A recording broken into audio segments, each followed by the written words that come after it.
সাংবাদিক বৈঠকে বিজেপিকে কড়া ভাষায় আক্রমণ করলেন সর্বভারতীয় মহিলা কংগ্রেস সভানেত্রী আলকা লাম্বা। তিনি অভিযোগ করেন শাসক দল ভুয়ো প্রতিশ্রুতি ও বিভাজনের রাজনীতি করছে। বরাকের সমস্যার সমাধানে কংগ্রেস বিভিন্ন পরিকল্পনা নিয়ে এগোবে বলে আশ্বাস দেন এই শীর্ষ কংগ্রেস নেত্রী। कोई विकास नहीं है, डेवलपमेंट नहीं है, कोई भी इलेक्शन का पेपर मिल में रोजगार देने का वायदा किया पर वो अधूरा है। पेपर मिल में अभी भी बताया गया ताला लगा है, रोजगार नहीं है। हमारा वायदा है कि बराक वैली के लोगों के साथ न्याय कांग्रेस की पूर्ण बहुमत की सरकार करेगी। बिल्कुल चाय बागान में काम करने वाली हमारी बहनों को उचित मानदेय मिलेगा। यहाँ का बाढ़ ग्रसित इलाकों को जो राहत और जो भी मदद हम लोग उनको इस बाढ़ से उनको होने वाले नुकसान से हम बचा सकते हैं, बिल्कुल बचाएंगे। यहाँ पर हर जिले में, बराक वैली के हर जिले में कॉलेज और अस्पताल का हम वायदा करते हैं। जो पूछते हैं ये पैसा कहाँ से आएगा, ये पैसा हेमंत शर्मा बिस्वा भाजपा की डबल इंजन की सरकार के भ्रष्टाचार पे वसूली से आए।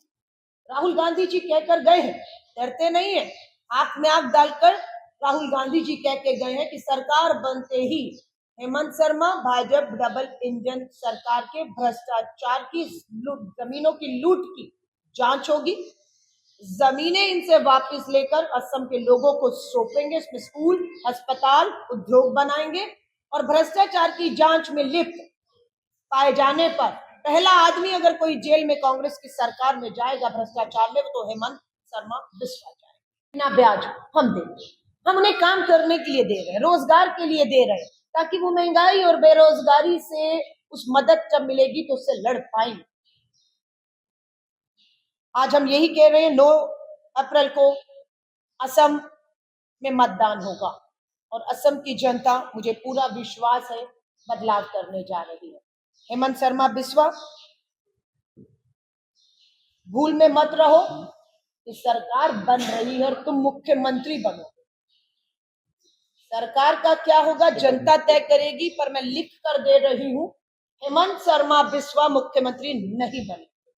कि यहाँ इलाज कराने के लिए बराक वैली के लोगों को कितने घंटों किलोमीटर का सफर तय करके सिलचर आना पड़ता है, और अगर सिलचर नहीं तो फिर गुवाहाटी जाइए, और गुवाहाटी में भी अगर फेल होते हो तो दिल्ली तक का सफर करिए आप।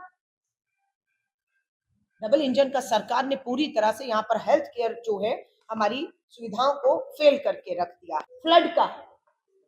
फ्लड आपदा के नाम पर करोड़ों रुपया केंद्र सरकार ने भेजा, उसका हिसाब दीजिए। ऐसा जनता का रेलवे स्टेशन जाइए, एयरपोर्ट जाइए, शुल्क शौचालय चले जाइए, बस अड्डा चले जाइए, पेट्रोल पंप चले जाइए। प्रधानमंत्री मोदी जी का 14,000 करोड़ रुपया जो असम का था, जो लोगों का था, देश का था, वो इस पे भ्रष्टाचार की पूरा नफरत। राहुल गांधी जी ने भारत जोड़ो यात्रा की थी दक्षिण से उत्तर, फिर उसके बाद भारत जोड़ो न्याय यात्रा की पूर्व से पश्चिम।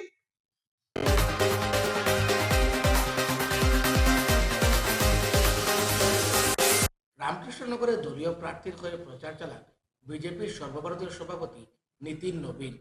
রামকৃষ্ণনগর জেলা ক্রীড়া সংস্থার মাঠে আয়োজিত জনসভায় যোগ দিয়ে সর্বভারতীয় সভাপতি বিজেপি প্রার্থীকে ভোট প্রদানের আহ্বান জানান।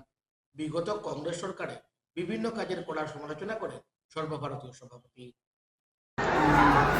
रामकृष्ण विद्यापीठ के इस मैदान में हमारे बीच उपस्थित असम प्रदेश के यशस्वी अध्यक्ष हमारे भाई सांसद दिलीप सैकिया जी अपने साथ पूरे चुनाव के कमान को भारतीय जनता पार्टी के वरिष्ठ नेता और हमारे इस राज्य के पार्टी के प्रभारी हरीश द्विवेदी जी, हमारे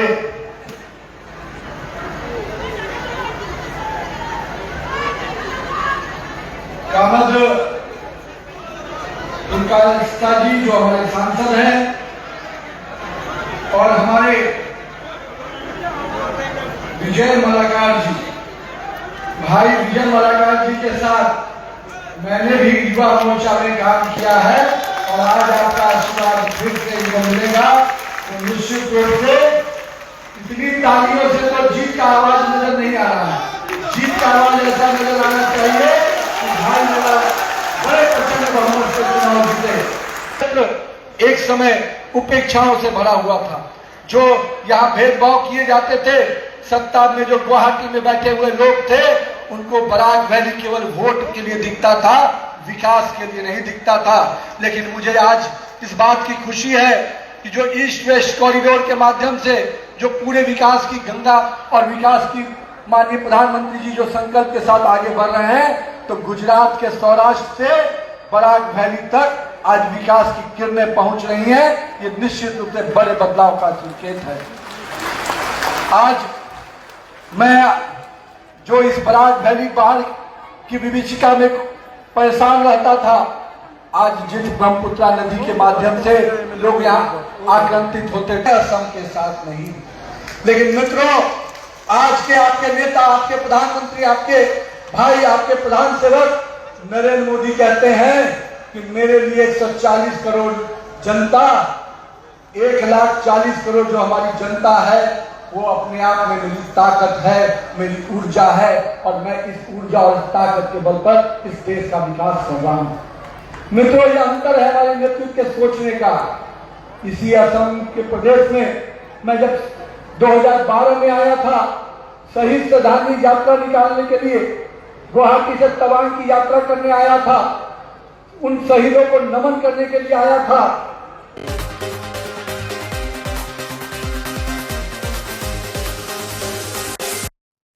বৃহৎ শোভাযাত্রার মাধ্যমে শিলচরে শুরু হলো কছুয়া উৎসব। এ নিয়ে মুখরিত হয়ে ওঠে এনআইটি শিলচর।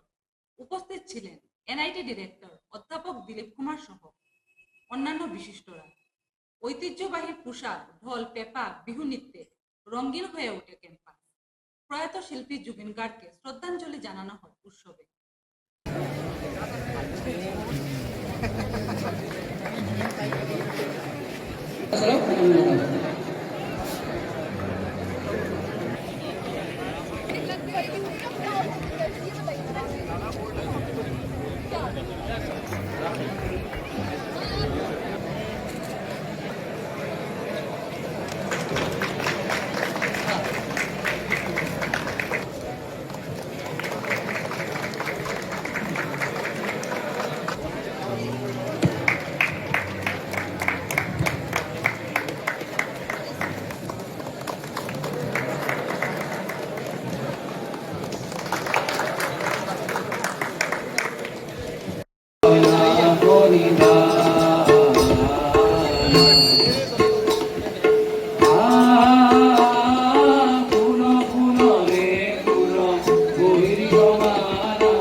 চনৰ পৰা কোচুৱাত এনআইটিৰ বাকৰিত আমি প্ৰত্যেকবাৰ পালন কৰি আহিছোঁ।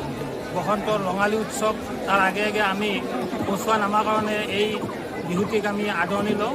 নতুন বৰ্ষত সকলো ল'ৰা ছোৱালী ইয়াত থাকে। ইয়াৰ অকল অসমৰ বুলি নহয়, গোটেই ভাৰতবৰ্ষৰ তথা বাহিৰৰ দেশৰ ল'ৰা ছোৱালীয়েও অংশগ্ৰহণ কৰে আৰু তাহাঁতৰ নিজৰ নিজৰ সংস্কৃতি ইয়াৰ উপস্থাপন কৰে। গতিকে এইটা এটা অনৈক্যৰ মাজত ঐক্য।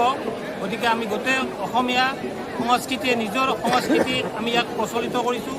বিহু বুলি ক'লে আমাৰ যিটো উৎসৱ, যিটো মেৰুদণ্ড অসমীয়াৰ, সেই মেৰুদণ্ড বিহু আমি ইয়াত গোটেই ল'ৰা ছোৱালীৰ মাজত, দেশ বিদেশৰ গোটেই ল'ৰা ছোৱালীৰ মাজত আমি প্ৰচাৰিত কৰাৰ কাৰণে আমি আহ্বান জনাইছোঁ।